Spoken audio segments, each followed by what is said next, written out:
Hi guys, here is Ellie from Gozu, Kangal Mama, and I'm going to make I try my best to make a really short video about my dog's nutrition. It will be part 2, let's say, and I'm going to make a part 3. It will be my expedition to the butcher for the meat, and then I show you how I mix it and how I store it. So we have to get back to the health of our guts, not only but our pets as well. So by the different sources, maybe for somebody it's going to be a huge surprise. We have around 2 kilos of a different bacteria inside us, and we are responsible what kind of bacteria is going to be in this bacteria soup. Basically they have a name for it. It's microbiome. So the better bacteria, the healthier we are. The same rule applicable for our dogs, for our pets. I cannot tell that they have like 2 kilos of bacteria as well, like we have, but mostly is the amount. It's the size of the brain, so it might be, I don't know, half of kilo maybe. So it's very important to keep this microbiome of your pet like healthy and strong, and I explain why. All these good bacteria, you might know some of them. It's lactobacteria, bifidobacteria. So what they doing? They fighting our enemies, the bad bacteria, viruses. They keep us healthy. They keep our immune system strong, and basically, if we have a really strong, healthy microbiome, we are, or our pets, we don't need any medicine. We're going to be healthy. And some bacteria, by the way, they can influence even moods. So, I mean, if you're interested, just read about it. It's absolutely incredible. So the way to grow good bacteria, there are 2 ways. First, we taken them with the pills from the pharmacies. I don't believe this, really, honestly.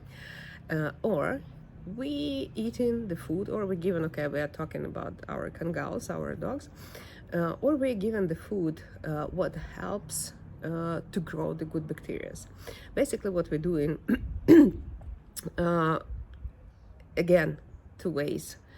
Or we're given bacteria, and I'm going to tell you where you can find these bacteria, or we're given the food what helps these bacteria to grow. Regarding the food, even a small amount of vegetables, I mean, when I'm telling like a small amount, it could be like even a teaspoon. Fruits, vegetables, different spices. You would not believe me. Chili pepper, paprika, whatever you can find, like different kind of herbs, turmeric, whatever. It's just, just a bit, just a nanogram, not much. Really helps, really help to grow a good bacteria. Well, now the second part.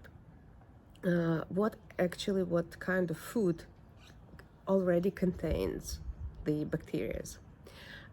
This all kind of fermented food. Okay, now it's very popular, this drink, kombucha, I think, right? It's full of good bacteria. This is fermented something, I don't know what, but I saw this mama kombucha and it looks like alien. So it could be sour cabbage, okay, but you can find it everywhere, all over the world. You can cook it by yourself, or it's really cheap, or you can find it in the supermarket. But please read the ingredients, because it has to be only water, cabbage, and salt. That's it. You can put just a bit into the food of your dog. any fermented vegetables are absolutely amazing and contain like, I don't know, billions of these bacteria. Well, another thing is cottage cheese. In Ukraine, we're really big fans of the cottage cheese. We're making like a different, pastries with it. We're eating it with the sour cream. We're making like a pancakes from it. And when I moved to Malta, it was really hard to find something like this. But what they have here, they have ricotta, and they have like, okay, we call it Gozu cheese. I'm pretty sure people from Malta would be offended a bit, but I show you. Okay, this is a Gozu cheese. It's absolutely fresh. It's not sour. It's not salty, and it's made from fermented milk. I show you later, by the way, something very interesting and important. Okay, here's ricotta. This Gozu cheese, it's very soft. It's like, it has like a bit like a mousse, like feeling. It's extremely soft. And honestly to say, I don't think it contains like a lot of bacteria. The second one is okay, it's ricotta. It's 1 kilo of ricotta. I'm going to feed my dogs with it, and it's more fermented. It has a different taste. It's a bit sourish, let's say that. And this is it's really important, at least 2-3 times a week, to give your dog this, let's say, fermented milk products. I would be very careful with the yogurts. I explain you why. First of all, it's really hard to find the yogurt in the supermarket which is really, natural. Let's say that.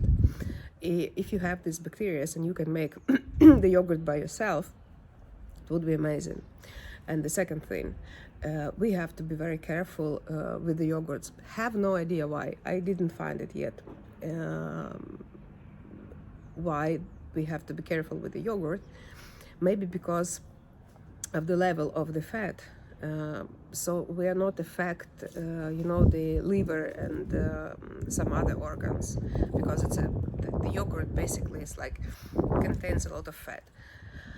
But cottage cheese, even if it's made from the really fat milk, it still doesn't affect our dog at all. It's only for good. I'm going to show you how to make your own cottage cheese. Very cheap, very fast, and very easy. Because some people might say, it's very expensive, I cannot afford it. It's okay, no judging here, okay? No judging at this channel. If you cannot afford it, you still can afford it. And I'm going to show you how. Very easy. All you need is just some milk, the fatter, the better. And lemon juice. You can buy or already squeezed concentrated lemon juice, or you can just get the fresh lemon and just squeeze it with your hand.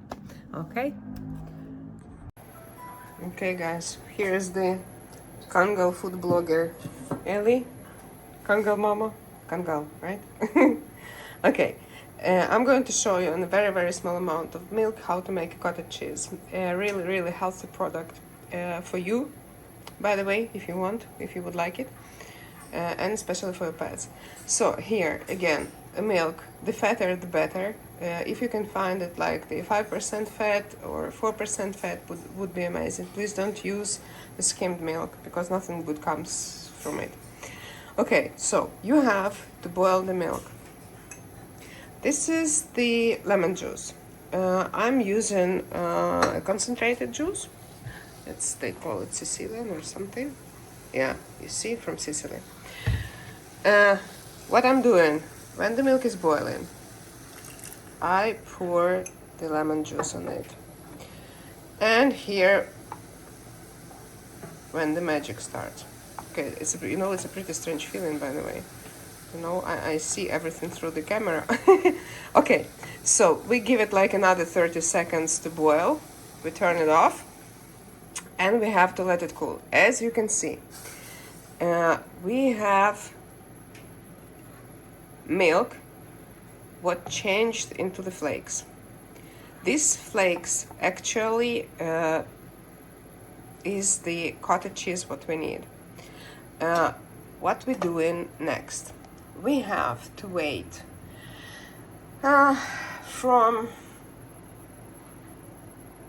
I'm thinking, this is this is not a technical pause, I'm thinking, I believe like from 3 to 8 hours. Usually I was doing it before we go into sleep, so the cottage cheese has enough time to you know, to get not stronger but more, you know, more solid, let's say this. Okay, you can leave it as it is. It was a very small amount of milk, and the milk was not really fat. It was like 1.5%. If you're using a really good fat milk, these flakes are much bigger, let's say stronger and more solid. So just leave it as it is, and next morning, or when it's completely cool, you just take all these, you know, all these flakes. It's going to be from 1 liter. You can get like around 100 grams of the cottage cheese. So, for example, if you have a big dog, it would be nice to give him, I don't know, at least 200-300 grams. So just take like 3 liters of milk. And regarding the amount of lemon juice, just don't be afraid to experiment. Okay, I think you can use for the 1 liter, you can use maybe 2-3 tablespoons very easily, or you already saw what should be. So just if you don't feel that it's going right, just add lemon juice more. Well, so you have to separate. After it cool off, you have to separate these flakes, you know, from this water. Please keep the water, because this is also a very healthy thing, and dogs just love it. They just love it. They can drink it, I don't know, by liters, and even, you know, like instead you can replace the water with it. Okay, not all the time, but you know, sometimes. Well, it's that was, you can tell me, this is not a really like a fermented milk. It is, but it's a kind of, you know, like a very fast fermenting, let's say this. We just pushed all the nature processes. It's really healthy, it's really good. So use this recipe for yourself, use it for your dogs, and stay healthy, guys. And I see you next video, hopefully next week.